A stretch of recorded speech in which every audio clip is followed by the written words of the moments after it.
맞아요. 오늘 저희는 공유해주신 유튜브 영상 하나를 가지고 한국 농업과 농촌의 미래라는 이 흥미로운 주제를 좀 깊게 파헤쳐 보려고 합니다. 이 영상 보니까요, 뭐 농촌의 고령화 문제나 좀 비효율적인 시스템 같은 그런 현실적인 문제들을 짚어내면서도 동시에 재생에너지나 스마트 기술 같은 걸로 꽤 혁신적인 미래 그림을 그리고 있더라고요. 그래서 오늘 저희 목표는 이 영상에서 지적한 문제들 그리고 제시된 해법들을 하나하나 좀 명확하게 분석해 보는 겁니다.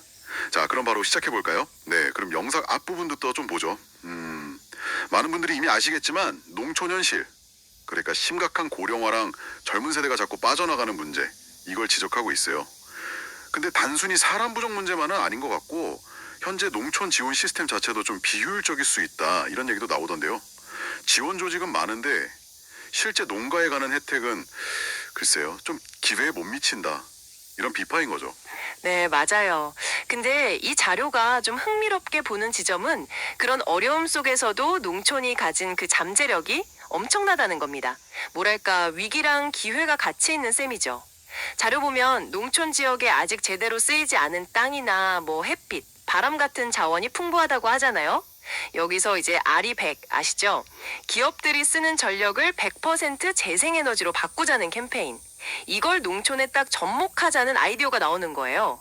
그러니까 재생에너지를 단순히 뭐 환경 문제 해결 이걸 넘어서 농가의 어떤 핵심적인 세소득원으로 만들자, 이런 거죠. 영상에서는 이걸 심지어 햇빛연금 아니면 바람연금 뭐 이런 식으로 표현하면서 농촌 경제가 아예 근본적으로 바뀔 수 있다, 이런 가능성까지 얘기하더라고요. 햇빛 연금이요. 그 표현만 들어도 뭔가 기존 농업이랑은 확 다른 새로운 가능성이 느껴지는데요. 그럼 이 재생에너지 잠재력, 이걸 구체적으로 어떻게 현실로 만들 수 있다고 보는 건가요? 영상에서는 특히 호남 지역을 약간 에너지 허브 이런 식으로 언급하고, 그 이재명 대표가 알리 100통에서 농촌이 전통 농업 말고도 다른 소득을 만들 수 있다, 이렇게 발언한 내용도 소개하고 있고요. 결국 환경 목표도 달성하고 농가 소득도 늘리고, 이 두 가지를 다 잡는 전략으로 제시된 거네요. 그렇습니다. 이게 또 농촌의 현대화라는 좀 더 큰 그림하고 연결되는 건데요. 재생에너지뿐만 아니라 뭐 드론이라든지 AI, 자동화 시스템 같은 스마트 농업 기술 도입, 이것도 되게 중요한 축으로 다루고 있어요. 단순히 농사일 편하게 한다, 이걸 넘어서 고질적인 문제잖아요. 노동력 부족. 여기에 대한 현실적인 대안이 될 수 있다는 거죠. 하지만 영상이 그냥 좋은 얘기만 하는 건 아니고요. 어르신 농업인들이 이런 첨단 기술 배우고 쓰는데 현실적으로 어렵다는 점, 이것도 분명히 짚어줍니다. 그래서 기술 보급이랑 같이 그분들 눈높이에 맞는 교육, 그리고 뭐랄까 젊은 세대의 IT 능력하고 어르신들 경험을 좀 합치는 그런 노력이 꼭 같이 가야 한다고 강조하고 있습니다. 기술 도입의 어려움도 있군요. 그거 말고도 영상에서는 현재 농촌 시스템의 구조적인 문제, 특히 좀 관료주의적인 면에 대해서 상당히 날카롭게 비판을 하던데요. 소위 철법통이라는 단어까지 쓰면서 이거 확 뜯어 고쳐야 한다, 이런 필요성을 강하게 얘기하고 있어요. 여기저기 막 흩어져 있는 지원금도 하나로 좀 합치고 비효율적인 조직 인력은 현장 중심으로 다시 배치해야 한다, 이런 주장이죠. 심지어 농산물 품질 관리하는 농가원 같은 기관이 있잖아요. 거기 운영에 들어가는 비용이 실제 농민 지원 효과에 비해서 너무 큰 거 아니냐, 뭐 배보다 배꼽이 더 큰 거 아니냐, 이런 문제 제기까지 하고 있어요. 관리하는 분들 인건비가 농민 지원 예상보다 많을 수도 있다, 이 지적은 저도 좀 충격적이었습니다. 네, 바로 그 지점이 이 영상이 던지는 아주 핵심적인 질문 중 하나예요. 이렇게 오랫동안 딱 굳어진 시스템을 과연 어떻게 바꿀 수 있을까 하는 거죠. 영상에서는 몇 가지 구체적인 방향을 얘기하는데요. 우선 중간 단계를 좀 줄여서 농민들한테 지원이 바로 갈 수 있게 시스템을 단순화해야 한다는 겁니다. 불필요한 그런 관료적 간섭은 좀 최소화하고요. 또 하나 중요한 건 농업 현실하고 잘 안 맞는 낡은 규제들, 특히 노동 관련 법규 같은 거요. 이걸 좀 손봐야 한다는 거죠.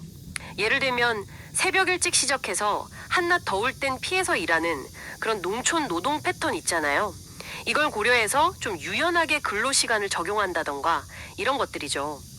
더 나아가서는 지금 비판 많이 받는 농협 같은 협동조합들이 그냥 이름만 있는 게 아니라 진짜로 농민들 이익을 대변하고 지역 안에서 자원이나 자본이 잘 도는 그런 지역 순환 경제의 중심 역할을 하도록 개혁해야 한다고 아주 강하게 얘기합니다. 아, 들어보니까 단순히 뭐 정책 몇 개 바꾸는 수준이 아니라 농촌을 바라보는 시각 자체를 근본적으로 바꿔야 한다는 메시지군요. 농촌을 그냥 식량 생산하는 곳 이렇게만 볼 게 아니라 에너지도 생산하고 첨단 기술 시험대도 되고 또 지속 가능한 삶의 터전 이런 여러 각도에서 봐야 한다는 의미로 들리네요. 맞습니다. 그리고 이걸 현실로 만들려면 말씀하신 대로 기술 현대화 또 맞춤형 교육 그리고 아주 과감한 시스템 개혁 여기에 상당한 투자가 꼭 필요하고요. 네, 오늘 저희는 공유해 주신 자료를 통해서 농촌이 지금 안고 있는 고령화 문제 또 시스템 비효율 문제 그리고 이걸 넘어설 잠재력으로 제시된 아리 원앤드레드 기반 재생에너지, 스마트 농업 기술, 또 정말 시급해 보이는 시스템 개혁의 필요성까지 여러 각도에서 한번 짚어봤습니다. 네, 그렇죠. 이 영상은 결국 신기술 도입하고 과감하게 구조를 개혁한다면 미래의 농촌은 단순히 환경적으로 괜찮은 곳, 이걸 넘어서 햇빛 연금이나 탄소 배출권 거래 같은 걸로 과거와는 비교도 안 되는 새로운 경제적 기회를 만드는 공간이 될 수 있다. 이런 비전을 보여주고 있습니다. 마지막으로 이 영상을 보신 당신께 한 가지 좀 생각해볼 질문을 던지면서 마무리할까 하는데요. 만약에 영상에서 말한 것처럼 기술하고 재생에너지가 농촌에 햇빛 연금 같은 정말 실질적이고 꽤 큰 규모의 새로운 소득원을 만들어낼 수 있다면요. 이게 단순히 농가 소득 늘어나는 그런 경제적인 효과를 넘어서 농촌 공동체의 사회적인 구조나 젊은 세대가 귀농귀촌하는 것에 대한 생각, 더 나아가서 농촌 생활 전반의 매력도에 궁극적으로 어떤 변화를 가져올 수 있을까요? 한번 깊이 고민해 볼 만한 지점인 것 같습니다.